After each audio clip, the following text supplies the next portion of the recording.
Everyone, the student কর্নারের পক্ষ থেকে সকলকে স্বাগত জানাই। আমার প্রিয় ছাত্রছাত্রী, তোমরা যারা 2025 সালে নবম শ্রেণীর দ্বিতীয় পর্যায়ক্রমিক মূল্যায়ন পরীক্ষা দেবে, তোমাদের জন্য একটি নবম শ্রেণীর বাংলা বিষয়ে প্র্যাকটিস সেট নিয়ে উপস্থিত হয়েছে। তোমাদের যে এবার সিলেবাস আছে দ্বিতীয় ইউনিট টেস্ট পরীক্ষায়, সেই সিলেবাস অনুযায়ী কোশ্চেন প্যাটার্ন সাজানো আছে। তাই প্রথম থেকে শেষ অবধি দেখতে থাকো। আশা করা যায় তোমাদের দ্বিতীয় পর্যায়ক্রমিক মূল্যায়ন বাংলা পরীক্ষায় খুব উপকৃত হবে। তাই এখন থেকে খাতায় লিখে মুখস্থ করে রাখবে, যাতে পরীক্ষার সময় কোনো অসুবিধা না হয়। তাই শুরু করা যাক। প্রথম প্রশ্ন। এবার তোমাদের পরীক্ষা হবে 40 নম্বর, সময় থাকবে 1 ঘন্টা 30 মিনিট। 1 নম্বর দাগে আছে 8টি প্রশ্ন, সঠিক উত্তর নির্বাচন করো। প্রথম প্রশ্ন দেখো, বর্তমান যুগে লেখক যে দুই ভাষাকে বলেছেন আত্মনির্ভরশীল নয়, সেটি হলো বাংলা ও ইংরেজি। 2 নম্বর প্রশ্ন দেখো, দর্শন, নন্দনশাস্ত্র, বিজ্ঞান চর্চা ইত্যাদির জন্য যে ভাষা চর্চার একান্ত প্রয়োজন, সেটা হলো ইংরেজি। পরের প্রশ্ন দেখো, আকাশে 7টি তারা যখন ফুটে ওঠে, কবি কোথায় বসে থাকেন? ঘাসে। পরের প্রশ্ন দেখো, শান্ত অনুগত বাংলা সন্ধ্যার রং নীল। পরের প্রশ্ন, স্বামী বিবেকানন্দ কল্যাণীর মিস নোবেলকে পাঠ্য চিঠি লিখেছেন আলমোড়া থেকে। পরের প্রশ্ন দেখো, আবহমান কবিতায় কবি কার পাশে গিয়ে দাঁড়াতে বলেছেন? লাও মাচার। পরের প্রশ্ন দেখো, আবহমান কবিতায় যা না হারানোর কথা বলা হয়েছে তা হলো কুন্দু ফুলের হাসি। পরের প্রশ্ন দেখো, রাধারানীর ঘর ঝাঁট দিতে গিয়ে খুঁজে পেয়েছিলেন একটা নোট। পরের প্রশ্ন দেখো, রাধারানী হ্রদ দেখতে গিয়েছিল মাহেশে। পরের প্রশ্ন দেখো, 2 নম্বর দাগে কম বেশি 15টি শব্দের নিচে প্রশ্নগুলি উত্তর দাও। 8টি, প্রত্যেকটির মান 1 করে। প্রথম প্রশ্ন দেখো, বাংলায় যেসব বিদেশি শব্দ ঢুকেছে তার মধ্যে কোন কোন ভাষা প্রধান বলেছে লেখক? বাংলায় যেসব বিধি শব্দ প্রবেশ করেছে তার মধ্যে আরবি, ফার্সি, ইংরেজি অন্যতম। পরের প্রশ্ন দেখো, বাংলায় নীল সন্ধ্যাকে কবি কিসের সঙ্গে তুলনা করেছেন? বাংলা নীল সন্ধ্যাকে কবি কেশবতী কন্যার সঙ্গে তুলনা করেছেন। পরের প্রশ্ন দেখো, কামরাঙা লাল মেঘের ডুবে যাওয়াকে কবি কিসের সঙ্গে তুলনা করেছেন? কামরাঙা লাল মেঘের সাগর জলে ডুবে যাওয়াকে কবি মৃত মনিয়া পাখির সঙ্গে তুলনা করেছেন। পরের প্রশ্ন দেখো, একজন প্রকৃত সিংহীর প্রয়োজন, প্রকৃত সিংহ কাকে বলেছে? মিস মার্গারেট এলিজাবেথ নোবেলকে প্রকৃত সিংহী বলেছেন। পরের প্রশ্ন দেখো, আবহমান কবিতাটির মূল কাব্যগ্রন্থের নাম কি? অন্ধকার বারান্দা। পরের প্রশ্ন দেখো, কবি লাউমাচার পাশে কেন দাঁড়াতে বলেছেন? কবি লাউমাচার পাশে গিয়ে দাঁড়াতে বলেছেন কারণ পল্লী বাংলার প্রকৃতি লালিত সহজ সরল জীবনকে সেখানে খুঁজে পাওয়া যায়। পরের প্রশ্ন দেখো, রাধারানী কুড়িয়ে পাওয়া নোটে কি লেখা ছিল? রাধারানী কুড়িয়ে পাওয়া নোটে রাধারানীর নাম এবং দাতা রুক্মিণী কুমার রায়ের নাম লেখা ছিল। পরের প্রশ্ন দেখো, রাধারানী একা রথের মেলায় গিয়েছিল কেন? রাধারানী বনফুলের মালা বিক্রি করে মায়ের পথ্য সংগ্রহ করবে বলে মাহেশের রথের মেলায় গিয়েছিল। এবার পরের প্রশ্ন দেখো, ক্রিয়াবাচক বিশেষ্য কাকে বলে? একটি উদাহরণ দাও। ক্রিয়াবাচক বিশেষ্য হলো যে বিশেষ্য পদের দ্বারা কোনো কাজের নাম বোঝায় তাকে বলা হয় ক্রিয়াবাচক বিশেষ্য। যেমন লেখাপড়া শেখায় সেই রাস্তা। পরের প্রশ্ন দেখো, তদ্ভব শব্দ বলতে আমরা কি বুঝি?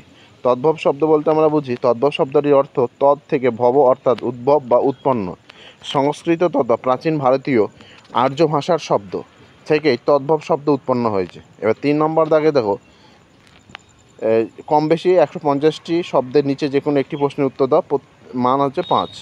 প্রথম প্রশ্ন দেখো, সৈয়দ মুজতবা আলী সংস্কৃত ভাষাকে আত্মনির্ভরশীল বলেছেন কেন?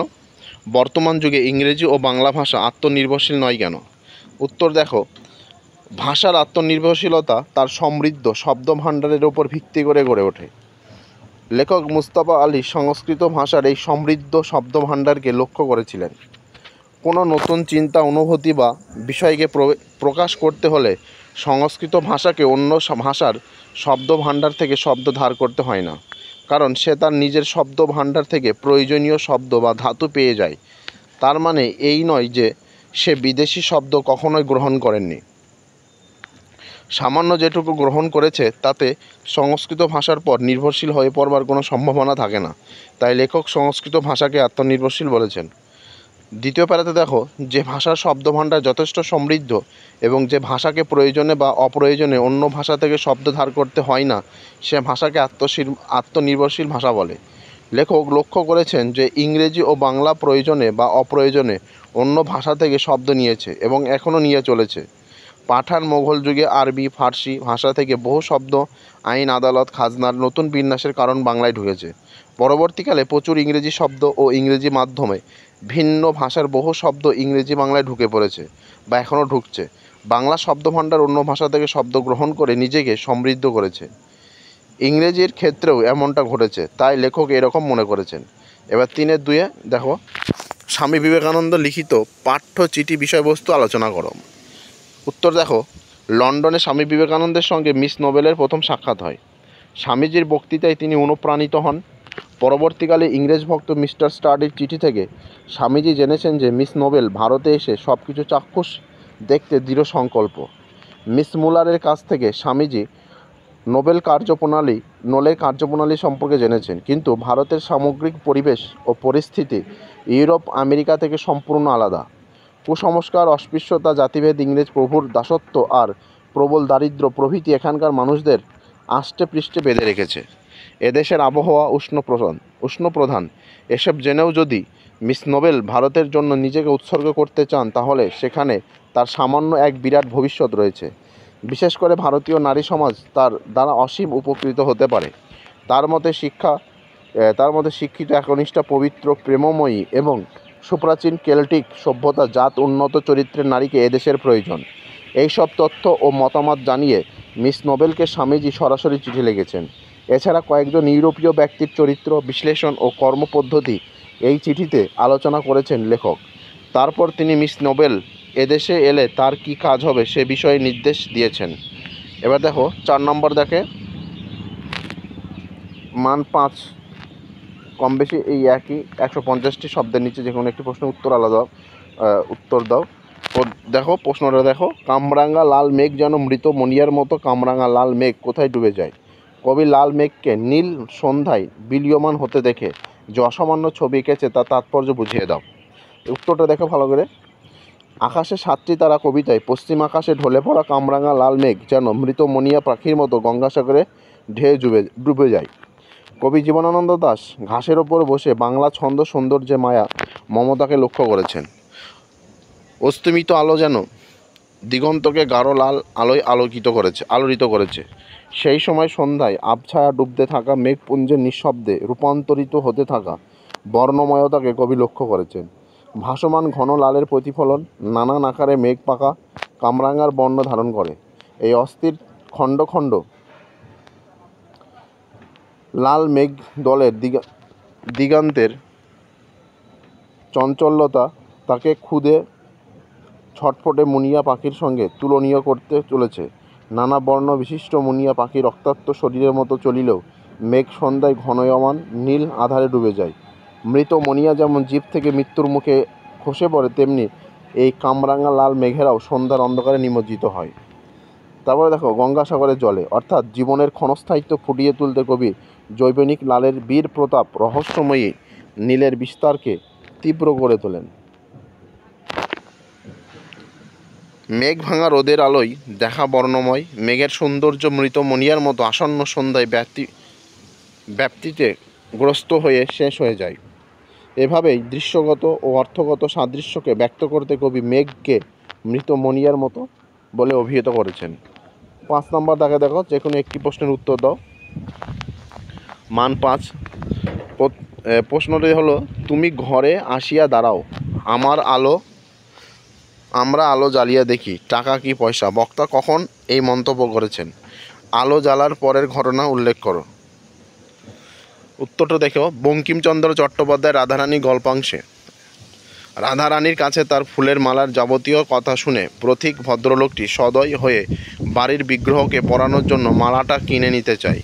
রাধারানী দ্বিধাসত্ত্বেও শেষ পর্যন্ত মালাটি বিক্রি করে। পথিক ভদ্রলোকটি মালার দাম হিসেবে 4 পয়সা দেয়। সেই পয়সা হাতে নিয়ে রাধারানী বেশ বড় লাগে টাকা বলে মনে হয়, কিন্তু পথিক ডবল পয়সা বলে রাধারানীকে আশ্বস্ত করে, কিন্তু রাধারানী এতে সম্পূর্ণ ভরসা করতে পারে না, তাই সে নিজের কুটিরের দরজায় উপস্থিত হয়ে পথিককে অপেক্ষা করতে বলে। উদ্দেশ্য ছিল প্রদীপের আলো জেলে মুদ্রাগুলি পরীক্ষা করা। দ্বিতীয় প্যারাতে দেখো, ঘরে তেল না থাকায় রাধারানী চালের খড় টেনে তাতে চকমকি ঠুকে আগুন জ্বালায় এবং দেখে যে তার অনুমানই ঠিক। মালার মূল্য হিসাবে তাকে টাকা দেওয়া হয়েছে, পয়সা নয়। রাধারানীর বাইরে এসে পথিকের খোঁজ করে, কিন্তু দেখে যে সে ব্যক্তি চলে গিয়েছে। মায়ের কাছে রাধারানী তার কী করা উচিত জানতে চাইলে রাধারানীর মা বলেন যে দাতা ব্যক্তি তাতে দুঃখের শুনে দান করেছে, তাই তারা সেটা গ্রহণ করবে। পরের প্রশ্ন দেখো যে অগাত্য রাধারানীর কাঁদিতে কাঁদিতে ফিরিল। রাধারানী কোথা থেকে ফিরিল, সে কাঁদছিল কেন? প্রশ্ন দেখো, উত্তরটি দেখো ভালো করে। কি বঙ্কিমচন্দ্র চট্টোপাধ্যায় রাধারানীর রচনাংশে রাধারানী নামের মেয়েটি মাহেশের রথের মেলা থেকে ফিরছিল। রাধারানীর কাঁদার কারণ 1 নম্বর পয়েন্টটি দেখো, পথ সংগ্রহের প্রচেষ্টা। 2 নম্বর পয়েন্ট ভালো করে দেখে নাও, ব্যর্থতা ও পুনঃ প্রচেষ্টা। 3 নম্বর পয়েন্ট দেখো, হতাশাজনক পরিণতি। ভালো করে দেখে নাও। এবার 6 নম্বর দাগে কম বেশি 150টি শব্দের নিচে যে কোনো একটি প্রশ্ন উত্তর দাও। মান হচ্ছে 5। প্রশ্ন হচ্ছে কি, করভাস যে এখন সাধারণ কাকের থেকে নিজেকে আলাদা রাখতে চাই তার স্পষ্ট প্রমাণ আজকে পেলাম। কোন ঘটনায় এই প্রমাণ পেয়েছিল প্রফেসর শঙ্কু? দেখো ভালো করে, যে শিক্ষায় উন্নতি পয়েন্ট। সত্যজিৎ রায় করভাস গল্পে প্রফেসর শঙ্কু তৈরি অর্নিথিন যন্ত্রের মাধ্যমে 2 সপ্তাহের মধ্যে করভাসের শিক্ষায় অভাবনীয় উন্নতি করেছিল। তারপর থেকে সে নিজেকে অন্য সাধারণ কাকদের থেকে আলাদা মনে করতে শুরু করে। 2 নম্বর পয়েন্ট দেখো, বজ্রপাত পরবর্তী ঘটনা। ভালো করে দেখে নাও। 3 নম্বর পয়েন্ট দেখো, করভাস অনুগ্রহ প্রকাশ। প্রথম পয়েন্ট আবার বলছি, শিক্ষায় উন্নতি প্রথম পয়েন্ট, ভালো করে দেখো। 2 নম্বর পয়েন্ট, বজ্রপাত পরবর্তী ঘটনা। 3 নম্বর, করভাস অনুগ্রহ প্রকাশ। 4 নম্বর, করভাসকে উদ্ধার। এবার 7 নম্বর দেখো, ভাবার্থ লেখো। এটার মান হচ্ছে 4। ভালো করে দেখে নাও। প্রথম থেকে শেষ অবধি আর একবার ভালো করে দেখে নাও। আশা করা যায় এখান থেকে 100% কমন পেয়ে যাবে। তাই প্রথম থেকে শেষ অবধি যে প্রশ্নগুলো আলোচনা করা হলো সম্ভব হলে খাতায় লিখে মুখস্থ করে রাখবে। পরীক্ষার সময় তোমাদের কোনো অসুবিধা হবে না। তাই প্রথম থেকে শেষ অবধি দেখে ভালো করে দেখে নাও। আর ভিডিওটি ভালো লেগে থাকলে অবশ্যই লাইক কমেন্ট শেয়ার করবে। আর চ্যানেলে নতুন হয়ে থাকলে চ্যানেলটি অবশ্যই সাবস্ক্রাইব করে পাশে থাকা বেল আইকন প্রেস করে রাখবে। আর নতুন পরবর্তী ভিডিওতে আবার দেখা হচ্ছে। ধন্যবাদ। ভালো করে দেখে নাও। আশা করা যায় এখান থেকে 100% কমন পেয়ে যাবে। তাই বেশি বেশি ভিডিওটি শেয়ার করবে। ধন্যবাদ।